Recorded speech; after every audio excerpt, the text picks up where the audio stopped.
Hello everyone, we have another NHL trade to discuss. The trade season's upon us, we're getting kicked off as the Washington Capitals and Vegas Golden Knights have made a trade. We'll go to all of this news coming up right now.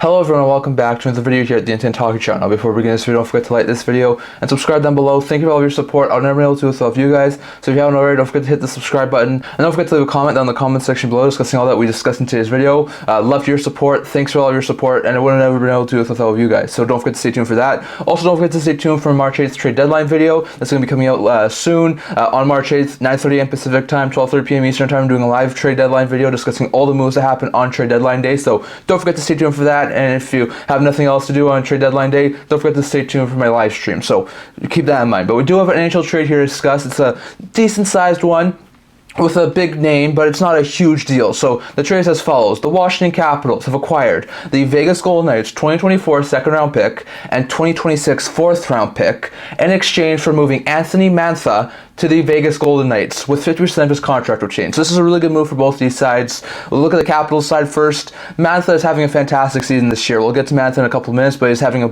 great bounce back season. The Capitals have wanted to move Mantha for quite some time. There was a lot of talk last year at the trade deadline they wanted to move him. No one wanted to take him. He was playing badly. His contract was too high. They wanted to move him in the offseason with him entering the final year of his deal. Once again, cap hit too high, not playing overly well last year. Now he's playing quite well. He's in a really good middle six role. He's been actually putting up a lot of goals this year, and there were some teams who wanted him, and Vegas is the one who acquires him. So getting a second round pick and a fourth round pick is pretty good value for him, given the fact they weren't able to get anything for him when they were trying to trade him in the offseason or last year at the deadline. Second round pick this year, probably going to be a later round pick. Vegas looks like they're going to probably be another team who's destined for a longer playoff run.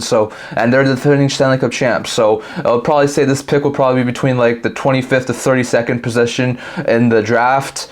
So it'll be interesting to see exactly what happens there. But that's going to be another interesting pick. It's going to be a top 64 pick. So that's a really good pickup there for the Capitals. On top of that, they also get a 2026 fourth round pick. It's a pick a few years down the road. Not sure right now if they're going to keep it and draft someone or if they're going to move it as a part of a future deal. So we'll have to wait and see exactly what happens there. But for the Capitals, this is a fantastic deal. Mantha, they were not going to bring back after this year, and they are able to get a couple of draft picks out of it. So it's a pretty good deal for the Washington Capitals side. Meanwhile, for the Vegas Golden Knights side, they've been wanting to add a little bit on their forward group. They are able to do that here with this Mantha deal. Mantha is not the greatest of forwards. There is some talk that could still make some moves, especially with the Capitals retaining half of his salary. As with the retained salary, the Caps retain $2.85 million. Vegas only gets him for $2.85 million with the Stone contract on long-term injury reserve.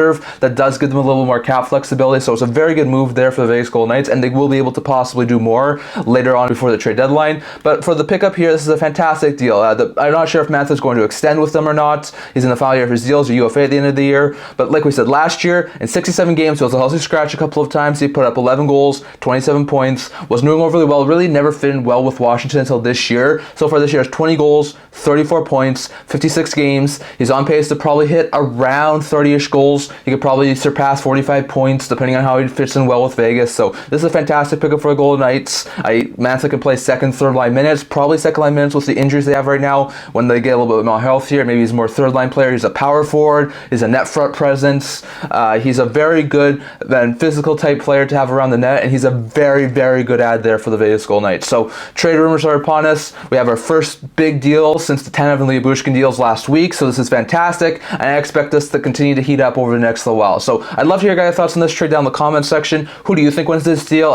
For me, I think this is a really good steal of a deal for Vegas here. They only give up a second round pick plus a fourth round pick. They get Washington to eat half of his salary, and they still have money and picks and prospects to make other moves before trade deadline. So I really do like this deal for Vegas, but it's a pretty good deal for the Capitals too, getting a second round pick and a fourth round pick for a guy who was not going to be with that team long term. So fantastic move for the Golden Knights to add another top 6 winger, potentially top 9 winger when they're healthy. A good move for Washington, getting a couple of draft picks for a player who was not going to be back with them, and this is a fantastic move for both sides of this deal. So great stuff there. I'd love to hear your guys' thoughts on who you think won this deal, if it was the Caps or Golden Knights, or if it was a win-win deal down in the comment section below. That's what I'm going to talk about in this video. Don't forget to stay tuned on my channel for over the next couple of days. We're going to have tons of videos. We'll do another news video tomorrow morning. We're probably going to have a couple more trades over the next little while. Don't forget to stay tuned for my live stream on March 8th as we talk about the trade deadline. So don't forget to stay tuned for all of that, and I can't wait to see you guys all for my next video. So if you haven't already, don't forget to hit the subscribe button down below. below, and don't forget to like this video and leave a comment down in the comment section below discussing all I'll discuss in today's video. Also, don't forget I do a blog talking about news, rumors, analysis, mock trades, things like that, trade rumors, a draft board that I'm planning on